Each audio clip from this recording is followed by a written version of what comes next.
Hello and welcome everyone to this episode of cric express. ये वो एक platform है जहां पे आप एक्सप्रेस करते हैं अपने आप को क्रिकेट के मुतालिक। So you are talking about cricket, expressing yourself. और हम लोग आज आपके लिए लाए हैं ये एपिसोड जिसमें हम बात करेंगे इंडियन क्रिकेट टीम की T20 वर्ल्ड कप में, जो अभी अभी खत्म हुआ है। इनफैक्ट अभी अभी फाइनल खत्म हुआ है और इंग्लैंड ने फाइनल जीता है। लेकिन आज का टॉपिक जो है that is about the Indian cricket team के क्रिकेट टीम में इंडिया में हुआ क्या। We were able to reach the semifinals, लेकिन उसके बाद सेमीफाइनल्स में एक डिबैकल हुआ और कहीं ना कहीं सिलेक्शन पर सवाल उठे हैं, कहीं ना कहीं जो मानसिक mental toughness of the Indian team उस पर सवाल उठे हैं। There have been questions that have been asked about the Indian cricket team. और आज हमारे साथ जुड़ेंगे शोएब अहमद, जो मेरे दोस्त हैं। He is a co presenter with me and also none other than mister Ashok Malhotra, जो फॉर्मर इंडिया प्लेयर हैं, इंडिया टीम को रिप्रेजेंट कर चुके हैं 1980s में and also has been a selector of Indian cricket team. तो जब हमने बात की सिलेक्टर्स की और जब हमने बात की टीम की और कंपोजिशन ऑफ टीम की, सो वी थॉट कि अशोक की बात के से अच्छा और कोई नहीं हो सकता, because he is been in that seat before he has selected the Indian team. So welcome paaji, welcome on Cric Express, welcome to the show. Thank you very much. So we'll ask you a few questions. थोड़े सवाल हमने आपसे करने हैं और जब बहुत सारे लोगों के दिमाग में, मेरे दिमाग में, शोएब के दिमाग में, हमारा तो दिमाग वैसे भी कुछ ज्यादा ही चलता रहता है, इधर उधर भागता रहता है। और जितने फैंस हैं इंडियन क्रिकेट के, उनके भी दिमाग में बहुत सारे सवाल हैं अपनी टीम को लेकर। तो पहला मैं ये सवाल पूछूंगा and then Shoaib will also ask you a few questions.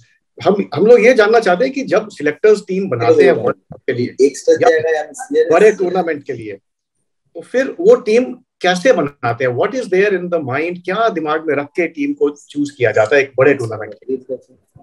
देखिए, जब बड़े टूर्नामेंट के लिए विवेक का टीम चूज की जाती है तो आपको ये रखना होता है कि कितने बैटर्स हैं, कितने बॉलर्स हैं, कितने ऑलराउंडर्स हैं, कितने विकेट कीपर्स हैं। उस हिसाब से आप टीम बनाते हैं और आप पिछले जो परफॉर्मेंस है उनको देख कर टीम बनाते हैं और इन फॉर्म खिलाड़ियों को लेकर टीम बनाते हैं। और अगर हम चर्चा इस टीम की करें तो इस टीम में मेरे को अभी तक ये समझ नहीं आया, क्योंकि मैं अगर सिलेक्टर होता तो 37 साल के मैच विनर को नहीं लेके जाता। बड़ी बड़ी सच्ची और कड़वी बात है। जब आपके पास संजू सैमसन जैसे, ईशान किशन जैसे, ऋषभ पंत जैसे विकेट कीपर, तो मैं 37 साल के खिलाड़ी को क्यों लेके जाएंगे और सिर्फ दो ओवर्स के लिए। और दूसरी बात यह है कि आपके पास एक गेम प्लान चाहिए, क्योंकि मेरे को ऐसा लगता है कि जो राहुल द्रविड़ हैं बड़े कंजर्वेटिव हैं, थोड़े ओल्ड फैशन है, क्योंकि T20 क्रिकेट है वो मॉडर्न डे की क्रिकेट है। You think on your feet, एक चेस की तरह आपको आपका दिमाग चलना चाहिए कि अब कौन सी चाल चलनी है, अब कौन सी चलनी है, क्योंकि हर ओवर के बाद आपको नई चाल चलनी होगी। अगर आपका फिक्स बैटिंग ऑर्डर हो गई, ये ओपन करेगा, ये 3 होगा, ये 4 होगा, 5 होगा, कोई फ्लोटर नहीं होगा, तो फिर गड़बड़ होने की पूरी संभावना, जो इस टीम के साथ हुआ। और हम हारे जरूर सेमीफाइनल में, पर it was a disaster waiting to happen. One of the things that me and Shoaib were discussing, बाजी, हम लोग ये भी बात कर रहे थे कि एक तो ठीक है हमारे पास फिनिशर और जो टीम जो सिलेक्ट हुई है उसका एक कॉम्बिनेशन जो था वो ठीक नहीं था, और दूसरा बहुत सारे खिलाड़ी हैं जो बेंच पर भी थे, you know, and there are so many exciting names on the bench which could have been probably part of this team. Shoaib, what do you have to say? First of all बहुत बहुत शुक्रिया शोकिबा आपका time देने का, क्योंकि हम जानते हैं कि आप वैसे ही काफी बिजी रहते हैं, तो आप हमारे साथ जुड़े, थैंक यू वेरी मच। और it's a great opportunity for us to actually pick your brains on topics that are so relevant and so close to our heart. Cricket हमारे लिए हम इतनी शिद्दत से चाहते हैं क्रिकेट को, तो आपके से बेहतर और कोई नहीं हो सकता है। तो मेरा सबसे पहला सवाल ये है कि आपके हिसाब से अगर आपको इंडिया की वर्ल्ड कप जर्नी के बारे में बात करनी हो, तो जो इस साल जो वर्ल्ड कप इंडिया ने खेला है, जिस तरह का परफॉर्मेंस इंडिया ने दिया है, उसके बारे में आप क्या कहना चाहेंगे?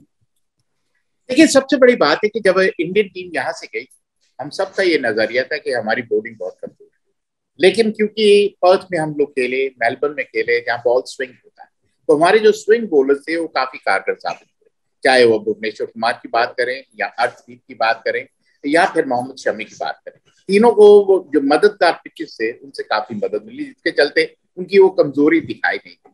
और फिर मैं नहीं समझ पा रहा हूँ कि आपने अश्विन, क्योंकि अश्विन अच्छे खासे ऑफ स्पिनर हैं, लेकिन वो T20 में ऑफ स्पिन ज्यादा लेग स्पिन करते हैं, और अगर आपको लेग स्पिन ही करनी तो आपके पास जेन्युइन लेग स्पिनर है, आप उसी को खिलाइए। जो मेरी कम से कम मेरी समझ से परे। और ऐसा नहीं कि हम इवेंट खत्म होने के बाद ज्यादा क्लेवर हो रहे हैं, हम लगातार यही चर्चा कर रहे थे कि आप क्यों नहीं खिला रहे यजुवेंद्र चहल को, क्यों ऋषभ पंत को आप मौका नहीं दे रहे हैं, क्यों आप दिनेश कार्तिक को लगातार खेल रहे। ये 2-3 चीजें ऐसी थी जो गले से नहीं उतर रही थी।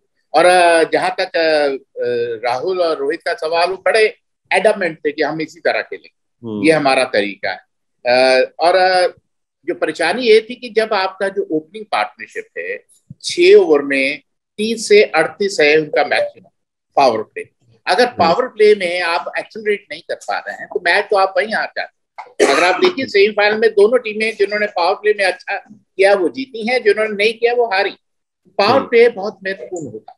तो अगर आपका पावर प्ले में लाभ नहीं हो रहा तो फिर आप अपनी टीम को थोड़ा चेंज करते हैं। अगर आप ऋषभ से ओपन कराते, उनको एक उनका रोल डिफाइन करते हैं कि भाई आप you go and hit the ball, license to hit है आपके पास, फिर लेफ्ट राइट कॉम्बिनेशन हो जाता, उससे शायद दबाव रोहित पर कम आता, वो अपनी लंबी पारियां खेल पाते। तो थोड़ा सा फाइन ट्यून अगर करते तो ठीक होता। लेकिन जो सबसे अहम बात यह है कि आपने पिछले 1 साल में 8 कप्तानों ने T20 की कप्तानी, 8 बार आपने टीम बदली, और जिन्होंने T20 में अच्छे परफॉर्मेंस किए वो सबके साथ इंडिया में बैठे हुए हैं, और जिन्होंने खराब प्रदर्शन किया वो सबके सब ऑस्ट्रेलिया दौरे पर थे। तो अगर आपको वही खिलाड़ी लेने थे तो फिर इन खिलाड़ी को क्यों खिला रहे थे?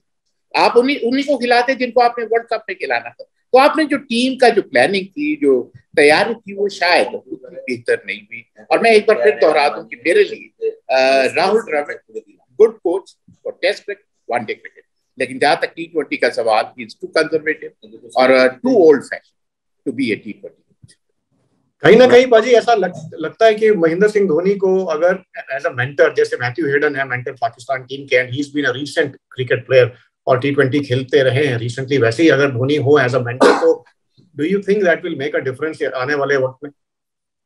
देखो विवेक, ऐसा है कि too many cooks spoil the fried, क्योंकि यहाँ तो आप महेंद्र सिंह धोनी को आप मैनेजर कोच बना T20 का कोच महेंद्र सिंह धोनी। अगर आप दो हेड्स रखेंगे ना तो फिर वो ईगो क्लैश, भारत में ईगो क्लैश बहुत होता है, तो ईगो क्लैश होने से वो टीम का बंटाधार हो जाए। तो मेरे को ऐसा लगता है कि कहीं ना कहीं अगर धोनी को मेंटर की बजाय अगर आप कोच बना दे बेहतर, क्योंकि सब उनकी इज्जत करते हैं, सब उनकी जो उनकी रणनीतियां उनकी तारीफ करते हैं। तो ये एक अच्छा नजरिया हो एंड गोइंग फॉरवर्ड, क्योंकि T20 का कोच मेरे को ऐसा लगता है वही होना चाहिए जो T20 खेला हो, क्योंकि वो जो मानसिकता माइंड सेट है T20 का वो बिल्कुल अलग है। क्योंकि अगर आपको याद हो IPL जब शुरू हुआ था तो सचिन तेंदुलकर, सौरव गांगुली, रिकी पॉन्टिंग, महिला जयवर्धने, इन सब ने T20 खेला था और सब फिसड्डी साबित हुए, क्योंकि इनका माइंड सेट था कि थोड़ी देर टिक कर खेलेंगे फिर रन बनाएंगे। आज की जो T20 जो खिलाड़ी है वो मानसिकता चाहिए इंग्लैंड वाली, बॉल वन से यू हैव टू हिट। अगर आप टिक कर खेलते हैं, 100 के स्ट्राइक रेट से खेलते हैं, तो फिर आपकी जीतने की संभावना ना के बराबर। तो आई थिंक अगर महेंद्र सिंह धोनी को आना है तो एक कोच की हैसियत से आना होगा, एक मेंटर की बजाय दो हेड्स की बजाय अगर एक हेड आए तो बेहतर। और हमने देखा भी है शोकीपा कि वो थे, ऐसा नहीं है कि उनको वो रोल पहले नहीं दिया गया, पिछले वर्ल्ड कप में भी वो एज अ मेंटोर थे, और पिछले वर्ल्ड कप में भी इंडिया को कोई खास ऐसा प्रदर्शन नहीं देखने को मिला था वर्ल्ड कप में। तो आपकी बात से तो आई थिंक सभी को सहमत होना पड़ेगा कि जहां पर एक इम्पोर्टेंट रोल अगर किसी को दिया जा रहा है तो फिर वो पूरी तरह से देना ही बेटर होगा। अगर हम रेटिंग दे, अगर ऑन रेटिंग्स अगर हम बात करें तो इस वर्ल्ड कप में इंडिया की जो परफॉर्मेंस थी उसको आप कितना रेट करेंगे और क्यों उतना रेट करेंगे? देखिए मेरे को ऐसा लगता है कि इंडियन रेटिंग मैक्सिमम 10 में से 6, इससे ज्यादा, क्योंकि इसलिए कि पाकिस्तान से 8 बॉल में 28 रन चाहिए। आप 100 में से 99 बार वो मैच हारने की संभावना। हमने वो मैच, क्योंकि ब्रिलियंस ऑफ विराट कोहली, हमने वो मैच जीता। बांग्लादेश हम हारते क्योंकि बारिश थे, इंद्र देवता हम पे मेहरबान हो गए, हम बच गए। साउथ अफ्रीका से हार गए। और फिर जहां तक नेदरलैंड का सवाल, वहां भी हम पिछड़ रहे थे टिल 20 ओवर में 20 रन में बॉल में 50 रन सूर्य कुमार यादव ने बनाए। जिम्बाब्वे के साथ भी हम खराब खेल रहे थे, टिल 21 बॉल में 65 रन सूर्य कुमार यादव ने बनाए। तो कहीं ना कहीं जो आपका टॉप ऑर्डर, जो फेमस टॉप ऑर्डर है, वो हमको हमेशा परेशानी में रखता था। विराट ने कमाल की पारी के लिए अगेंस्ट पाकिस्तान, पर उसको छोड़ के 50 जरूर बनाए हैं। पर आपको ये समझना होगा कि जो 50 थी वो क्या इम्पैक्ट डाल रहे हैं, क्या वो मैच विनिंग पारी। क्योंकि मैं आलोचना नहीं कर रहा, क्रिटिसाइज नहीं कर रहा। मेरा ये मानना है कि आपको इट्स जनरेशन नेक्स्ट का खेल, मॉडर्न खेल है, और यहाँ पे आपको युवा खिलाड़ियों को खिलाना होगा। आपको ये जो 35, 36, 37 वाले हैं इनको शायद घर भेजना होगा। जब आपके पास बेंच पे इतने खिलाड़ी बैठे, इंडियन टीम की आप बात करें, संजू सैमसन जैसा खिलाड़ी है, ईशान किशन जैसा खिलाड़ी है, पृथ्वी शॉ जैसा खिलाड़ी है, राहुल त्रिपाठी एक ऐसा खिलाड़ी जो विस्फोटक खिलाड़ी है, तो कहीं ना कहीं आपको रूल्स डिफाइन करने होंगे। और फिर आपके पास बुरहान मलिक जैसा 150 वाला गेंदबाज, उसको आप घर छोड़ के चले गए। तो वो कुछ बातें ऐसी हैं जो गले से नहीं उतरती। और अगर इंडिया को अगले वर्ल्ड कप में, अगले T20 में अच्छा खेलना है तो फिर आपको जनरेशन नेक्स्ट के साथ चलना। अगले वर्ल्ड कप की आपने बात की है, तो अभी इसी बात पर से एक और सवाल पूछ ही लेता हूं कि इनमें से जो हमारे करंट स्क्वाड जो खेला है, जिसने खेला इस वर्ल्ड कप में, तो इनमें से किसे आप अगले वर्ल्ड कप में नहीं देखते हैं? किसे देखते हैं बेटर होगा, क्योंकि 2-3 को ही देखते हैं, बाकियों को नहीं देखते मेरे हिसाब से। मैं जानना चाह रहा था कि सबसे पहला नाम कौन सा लेते हैं वो। अब 37 साल वाले उम्र वाले की तो मैंने गेस कर लिया है। हाँ, उसके अलावा भी देखिए, दिनेश कार्तिक तो आसपास भी नहीं होंगे, उनको बस में के आसपास भी नहीं रहने देना चाहिए। और मेरे को ऐसा लगता है कि रोहित शर्मा को ब्रेक देना होगा, KL राहुल को ब्रेक देना होगा, अश्विन को ब्रेक देना होगा, ये अक्षर पटेल को ब्रेक देना होगा। ये कुछ ऐसे खिलाड़ी, फिर शमी को भी शायद ब्रेक, भुवी को भी ब्रेक। तो आपके पास जब आपके पास कहते हैं ना, दुकान में माल है, आपकी बेंच पे इतनी स्ट्रेंथ है, आप उसका लाभ क्यों नहीं ले रहे? आप क्यों वही पुराने खिलाड़ियों के साथ चल रहे हैं? क्योंकि ये नया खेल है। देखिए, आप अगर आज की डेट में अगर आप टेनिस मैच देखते हैं ना, तो बियॉन्ड बॉग और मैकनरो का खेल आ जाता है, और आप फिर आप देखते हैं जोकोविच और फेडरर का, तो लगता है बियॉन्ड बॉग और मैकनरो स्लो मोशन में क्रिकेट टेनिस खेल रहे हैं। तो कहीं ना कहीं ये बड़ी गति से खेल बढ़ रहा है, लगातार बढ़ता चला जा रहा है। आपको तेज दौड़ना है, लंबे हिट मारने हैं, तेज गेंदबाजी करनी है, क्लेवर गेंदबाजी करनी है, ये कुछ ऐसी बातें हैं। और लगातार क्लेवर रणनीतियां बना रहे हैं। आजकल तो कोचेस ने माइक्स भी रख लिए हैं, और इंग्लैंड वाले वहां पे बोर्ड पे लगा देते हैं कि ये वाला करिए, ये वाला करिए, plan A, plan B, plan 2, plan 3। तो ये खेल बड़ी गति से आगे बढ़ रहा है। तो कहीं ना कहीं अगर आप गति के साथ नहीं चलेंगे तो फिर आप पिछड़ जाएंगे। जी बिल्कुल भाई। और ऑल्सो एक और जो कुछ सवाल आ रहे हैं, वो 2-3 चीजें और जो आई हैं, मतलब लोगों ने जो बातें कर रहे हैं सोशल मीडिया पे भी और जनरली भी। एक ऐसा टॉपिक है कि एक तो लेफ्ट हैंडर सिलेक्ट नहीं हुए, तो सिलेक्टर्स को क्या नहीं सोचना चाहिए था कि left hander might be needed, क्योंकि बाउंड्रीज डिसप्रोपोर्शनेट है ऑस्ट्रेलिया में। एडलेड में साइड की बाउंड्रीज छोटी हैं, मेलबर्न में साइड की बाउंड्रीज लंबी हैं। तो अगर राइट लेफ्ट कॉम्बिनेशन हो तो that could be one of the factors that would have made a difference. तो कहीं ना कहीं आई थिंक थोड़े से लेफ्ट हैंडर्स और शायद 1 या 2 ऑलराउंडर्स, जैसे हार्दिक पांड्या, शायद और हार्दिक पांड्या नहीं हो इंडिया में या हो पता नहीं, बट अगर हमारे पास 2 या 3 हार्दिक पांड्या हैं और 2 अच्छे लेफ्ट हैंडर्स हैं, तो that might bring more balance into the team. मतलब आपके थॉट्स क्या हैं? तो लेफ्ट हैंडर जो आप बोल रहे हैं, जब आपके पास ऋषभ पंत जैसा लग गया, is a match, is an impact. देखो, उसने आपको ऑस्ट्रेलिया में फ्रॉम नोवेयर टेस्ट मैच जितवाया, इंग्लैंड में फ्रॉम नोवेयर वनडे मैच जितवाया। तो उसके पास वो क्षमता है, प्लस ऑस्ट्रेलिया में वो बहुत बेहतर क्रिकेट खेल रहा है। आपने दिनेश कार्तिक जो ऑस्ट्रेलिया में कभी नहीं खेला, उसको सब मैच खिला दिया आपने। एक तो ऋषभ पंत के कॉन्फिडेंस के 12 बजा दी, उसकी जो सेल्फ बिलीफ थी, वो स्ट्राइकर ऑफ द बॉल है। और फिर आप रोहित शर्मा बोलता है कि वो मैच नहीं खेला इसलिए हमने उसको मैच खिला दिया। आपको ये एहसान कर रहे हैं ऋषभ पंत, मेरे कम से कम मेरे गले से नहीं उतरा। और कल को अगर ऋषभ पंत कैप्टन बन गया, यही बात वो रोहित के लिए बोलेगा तो रोहित को अच्छी लगेगी? बिल्कुल भी नहीं। और फिर जो आपने बात की, इम्पैक्ट प्लेयर को आपको पावर प्ले में उतारना, क्योंकि वो लेफ्ट हैंडर है, natural striker of the ball. मेरे को याद है कि एक T20 में उसको उतारा था, उसमें उन्होंने 20, 25, 30 रन बनाए थे, but in no time improvise करके शॉट्स, पैडल और पता नहीं क्या क्या शॉट उन्होंने खेले। तो अगर ऐसा खिलाड़ी आपके पास है, एक तो लेफ्ट राइट कॉम्बिनेशन जो विवेक ने बोला, बिल्कुल लेफ्ट राइट कॉम्बिनेशन बहुत जरूरी है।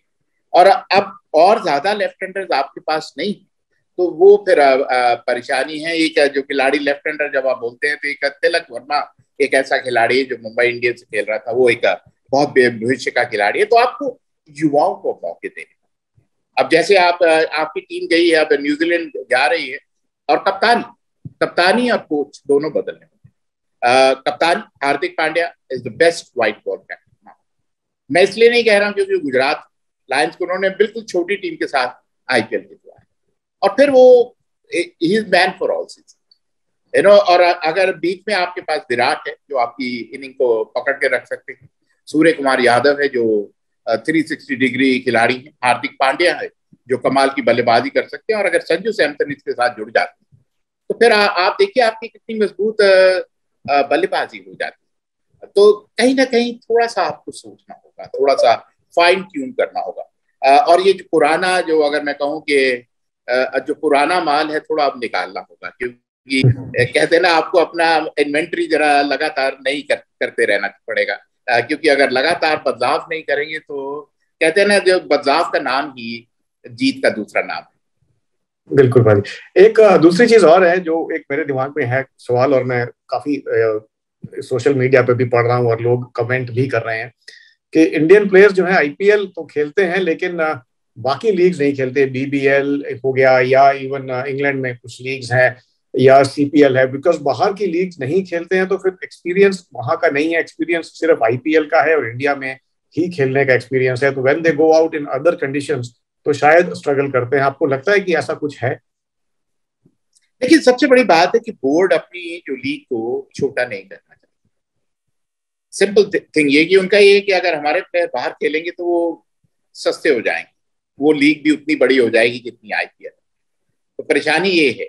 और दूसरी ये है कि जितना पैसा आईपीएल में मिलता है और कहीं नहीं, कहीं भी नहीं मिलता। तो मेरे को ऐसा लगता है, और फिर हमारे जो खिलाड़ी कहते हैं कि हमको बाहर की लीग, वो ये नहीं कह रहे कि उनको बाहर की लीग ये उनको एक्सपीरियंस चाहिए, वो बाहर की लीग खेलना चाहते हैं माल कमाने, इसलिए नहीं। यू नो, मेरे पास दिनेश कार्तिक ने, मेरे मैं जब आईसीए प्रेसिडेंट था तो मेरे को उन्होंने फोन किया था कि सर मेरे को आप परमिशन ले दीजिए, I should be able to play leagues all around the world. तो मैंने बोर्ड प्रेसिडेंट से पूछा तो उन्होंने बोला बिल्कुल हम परमिशन दे देंगे, tell him to retire from first class cricket, retire from IPL. वो कोई नहीं करे, परेशानी ये। तो और आईपीएल या बीसीसीआई दूसरी टीमों को आईपीएल के बराबर नहीं खड़े होने देना चाहता, इसलिए भारतीय टीमों, भारतीय खिलाड़ियों का बाहर खेलना संभव नहीं है जब तक वो रिटायर नहीं। या फिर आईपीएल ही हर साल अलग अलग देश में हो, एक साल ऑस्ट्रेलिया में हो, एक साल विवेक, आईपीएल मेरा ये मानना है, between you and me, IPL is like WWF, क्योंकि छोटी बाउंड्रीज। हमको परेशानी क्यों होती है कि ऑस्ट्रेलिया में बड़ी बाउंड्रीज, आईपीएल में छोटी बाउंड्रीज, आप टच करते हो बॉल मैदान के बाहर चली जाती है। लेकिन ऑस्ट्रेलिया में आपको अच्छा हिट करना पड़ता है, अच्छा टाइम करना पड़ता है 6 मारने के लिए। उसके लिए हमारे जो खिलाड़ी हैं इस तरह के छक्के मारने के आदी हैं, उनके वो छक्के बाउंड्री पे कैच हो जाते हैं, उसका फर्क पड़ता है। बिल्कुल छक्के छूट जाते हैं, शोएब ने बिल्कुल ठीक कहा, छक्के छूट जाते हैं। और इसलिए अब ये बातें आ रही हैं, लेकिन हकीकत ये है कि हमने ठीक टीम नहीं खिलाई, हमने शुरू से टीम ठीक नहीं खिलाई, जिसका खामियाजा हमको भुगतना पड़ा। हमारा कोच और कप्तान कोच बहुत ओल्ड फैशन कंजर्वेटिव। शोकीबा, हमने बात तो की इसकी कि आईसीसी वर्ल्ड कप और खास करके इस वर्ल्ड कप में टीम को लेकर, कॉम्बिनेशन को लेकर काफी सवाल हैं और उनके जवाब भी आपने दे दिए। पर ये तो हो गई बात इस T20 वर्ल्ड कप की। हम आईसीसी इवेंट्स की अगर बात करें तो लास्ट कुछ सालों में इंडिया का परफॉर्मेंस, वो पहुंचते जरूर हैं सेमीफाइनल में लेकिन उसके आगे नहीं जा पाते हैं और वो ट्रॉफी जो है वो नहीं मिल पा रही है। तो इसका अगर आपको कोई एक रीजन हाइंडसाइट में या कोई पॉइंट आपको कहना हो कि क्यों ऐसा है, तो वो क्या वजह आपको नजर आती है कि why is India not being able to get those ICC trophies? Shoaib देखो, मैं क्योंकि मेरे को घुमा फिरा के बात करनी आती है, मैं सीधी बात करता हूँ। हमने इसलिए तो आपको बुलाया है। और मेरे को ऐसा लगता है कि we are a wonderful side जहां तक बायलैटरल सीरीज है, ट्रायंगुलर सीरीज। लेकिन जब आईसीसी टूर्नामेंट आता है, जब 10-12 टीमें एक साथ आती हैं और जब आपको लगातार अलग अलग टीमों के साथ खेलना पड़ता है, बायलैटरल में आप उसी टीम के साथ 3-4 बार मैच खेल लेते हो, you get used to that. But when you play in ICC, अलग अलग टीमों के साथ खेलना, उनकी अलग मानसिकता है, उनके अलग माइंडसेट है, उनका अलग खेलने का अंदाज है, तो वहां पे हम फिसटी हो जाते हैं। और अगर मैं कहूँ कि हम साउथ अफ्रीका को चोकर्स कहते हैं, तो हम भारतीय टीम को भी चोकर्स कह सकते हैं, क्योंकि चोकर्स का टैग हमारे से ज्यादा दूर नहीं, क्योंकि ये लास्ट 2013 में हमने आईसीसी ट्रॉफी जीती, चैंपियंस ट्रॉफी। 2007 में हमने T20 जीती, 15 साल पहले। 2011 में हमने वनडे वाली ट्रॉफी जीती थी, 11 साल पहले। तो अगर इतने साल हो गए हैं, इतना पैसा मिलता है, इतनी क्रिकेट खेलते हैं, और अगर वहां नहीं पहुंचते, इसका मतलब ये है कि कहीं ना कहीं आप चोक करते हैं बड़े स्टेज पे। कहते हैं ना, बड़े स्टेज में आप खरगोश की तरह हैं जो लाइट्स के सामने चुपचाप बैठ जाते हैं।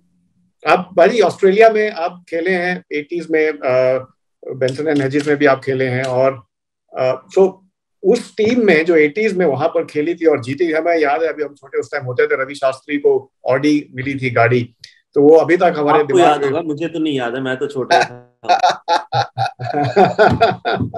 मुझे पता था, मैं तो एंशिएंट हूं, मैं तो मोहिंजोदड़ो की खुदाई से निकला हुआ।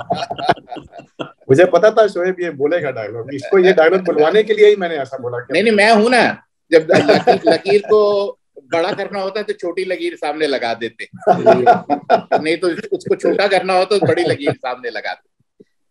जी बिल्कुल। तो मेरा सवाल ये था पाजी कि जो 80s की जो टीम थी, जो बेंसन एंड हेजिस जीती, ऑस्ट्रेलिया में ही जीती, और वो भी एक मल्टी कंट्री टूर्नामेंट था, ये भी एक मल्टी कंट्री टूर्नामेंट था, ऑस्ट्रेलिया में ही था, लेकिन मानसिकता में और अप्रोच में और एग्रेशन में एक फर्क शायद जरूर था, बिकॉज आप तो खेले उस टीम में। so, क्या आपको लगता है कि what is the difference between the mental makeup and how does it make a difference, specially जब आप ओवरसीज में खेल रहे हो? आप ठीक है, आपके क्राउड रहता है, इंडियन क्राउड तो हर जगह है वर्ल्ड में, स्टेडियम में आ जाते हैं to back you up, but still conditions तो अलग हैं, और आप एक अलग जगह खेल रहे हो, तो कितना जरूरी है मेंटली टफ होना और वो जज्बा होना जीत का, और एकजुट होकर, यूनाइटेड होकर खेलना। And what would be the difference between that team of 1980s जब रवि शास्त्री ने ऑडी ली थी, और ये वाली टीम जो इस बार गई from a mental makeup point of view? Vivek, जो फर्क ये होता है कि जो भारतीय टीम की पीठ दीवार से सट जाती, when your backs are against the wall। अगर आपको याद हो, 85 से पहले हमें इंग्लैंड का टीम आई थी, डेविड कार्ड, और सब बोल रहे थे कि it's the biggest English team to do India.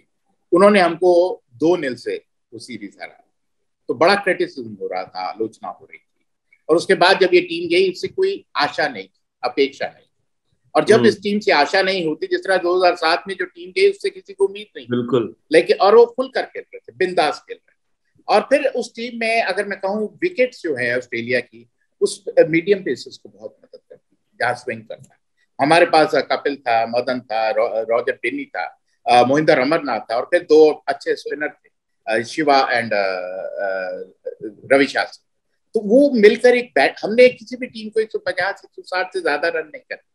और फिर हमारे पास अच्छी खासी बल्लेबाजी थी कि एक तो श्रीकांत का बल्ला बोलना शुरू हो गया था, जो बहुत कम बोलता था, और फिर रवि शास्त्री वो एक शीट टैंकर की भूमिका अदा करते थे। फिर अजहर नया आया था, एक युवा खिलाड़ी, और फिर गावस्कर मिडिल ऑर्डर में खेलते थे। तो फिर बड़ी मजबूत बल्लेबाजी हो गई थी, और फिर वो कहते हैं ना, कई बार सब चीजें फिट बैठ जाती, जिक्सॉ पजल बिल्कुल फिट बैठ गया, जिसके चलते आप इस तरह की क्रिकेट खेले। और फिर जैसे मैंने कहा कि हम बिल्कुल बिंदास क्रिकेट खेल रहे थे, बेबाक क्रिकेट खेल रहे थे, क्योंकि किसी को इस टीम से कोई आशा नहीं।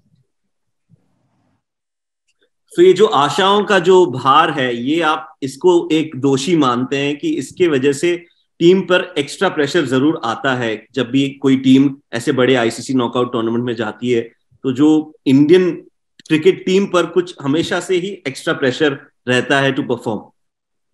बिल्कुल शोएब, आप क्रिकेट खेलते हो, विवेक क्रिकेट खेला है, आप अगर आपके क्लब से आपको आशा होती है तो आप कितना आप पे प्रेशर रहता है।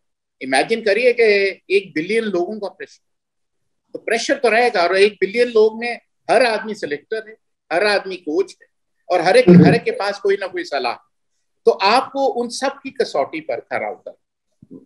तो ये जो दबाव है वो कई बार आपको लेट होता है, कईयों को कई इस दबाव में खुलकर खेलते, कई दबाव में दब जाते, तो ये फर्क होता है। और अब वर्ल्ड कप में दबाव बहुत ज्यादा, मेरे को अब इंडियन टीम उस तरह दिखाई देने लगे जिस तरह इंग्लैंड की फुटबॉल टीम 1962 में वर्ल्ड कप जीता था, और जब वो जाती है तो उनके अखबारें देख लीजिए आप, इंग्लैंड की सब कहते हैं कि हम इस बार world cup is coming home.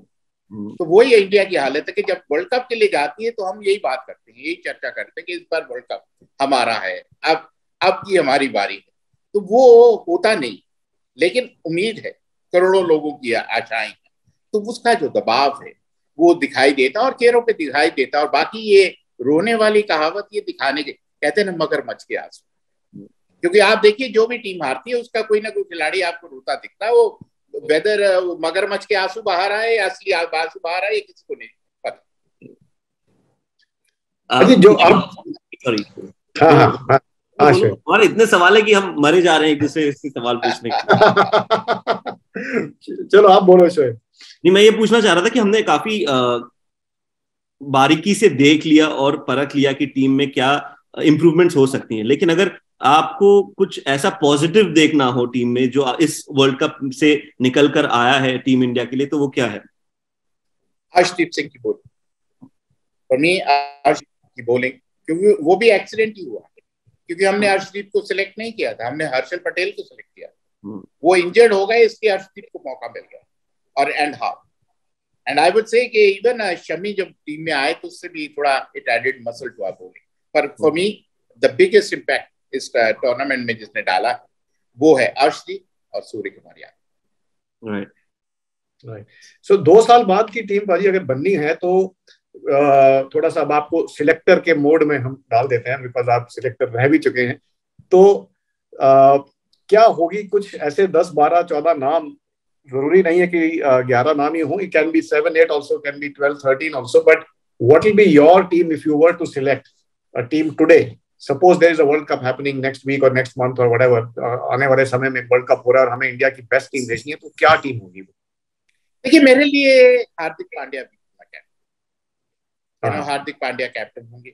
और फिर अगर जो ओपनिंग स्लॉट की बात है, मैं अब ऋषभ पंत को मैं ओपन करा, ऋषभ पंत एंड उनके साथ संजू सैमसन, और Ishan Kishan, 2 left handers, I don't mind that.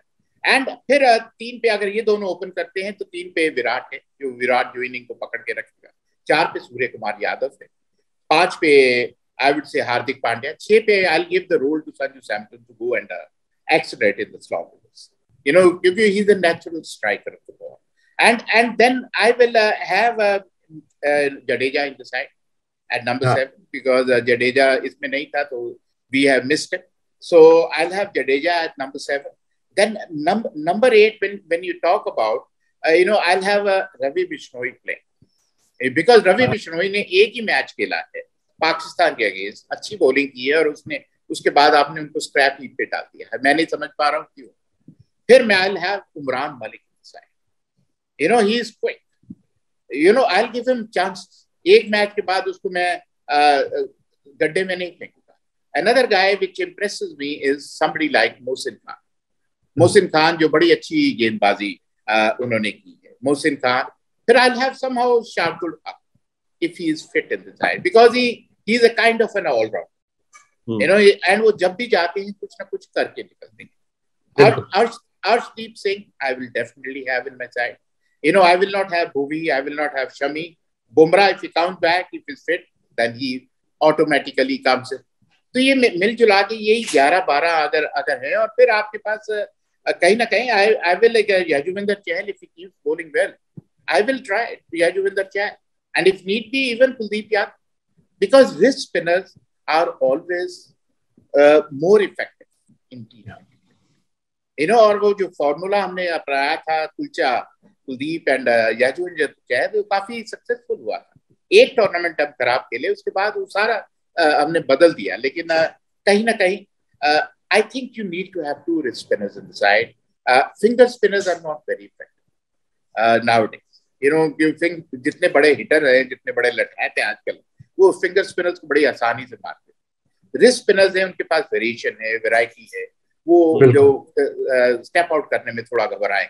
तो मेरे को लगता है कि ये जो मैंने थोड़ा बहुत इन नटशेल थोड़ा लेखा छोखा सा मैंने टीम का बना दिया। मैं नहीं जानता हूँ कितने हैं, क्योंकि इनमें और भी खिलाड़ी राहुल त्रिपाठी हैं, रजत पाटीदार हैं, ये कुछ ऐसे खिलाड़ी, पृथ्वी शॉ है जिसको मैं नाम भूल गया, पृथ्वी शॉ, ये कुछ ऐसे खिलाड़ी हैं। क्योंकि आपको ये 15, 16, 20 खिलाड़ियों के इर्द गिर्द अब टीम तैयार करनी होगी एंड इनको मौके दे कि भाई मैं 1 साल 1.5 साल इन्हीं के साथ, मैं इन वेदर वी विन और वी लूज, पर ये खिलाड़ी खेलने वाले हैं और ये हमने शॉर्ट लिस्ट करनी है और ये खिलाड़ी खेलेंगे। कंक्लूडिंग मैं ये जानना चाहूंगा शोकीपा, before we let you go, कि अब जो अगला T20 वर्ल्ड कप है वो मेरे ख्याल से यूएस और I think the Caribbean, West Indies में है, तो उस कंडीशंस को भी क्या अब वो कंसिडर करेंगे टू बिल्ड अ टीम? जैसे कि आपने कहा कि ऑस्ट्रेलिया में जब ये वर्ल्ड कप हुआ तो हमने वहां पर, विवेक ने बहुत अच्छा पॉइंट कहा कि we miss that left hand right hand, क्योंकि डायमेंशंस अलग थे, ग्राउंड के कंडीशंस अलग थे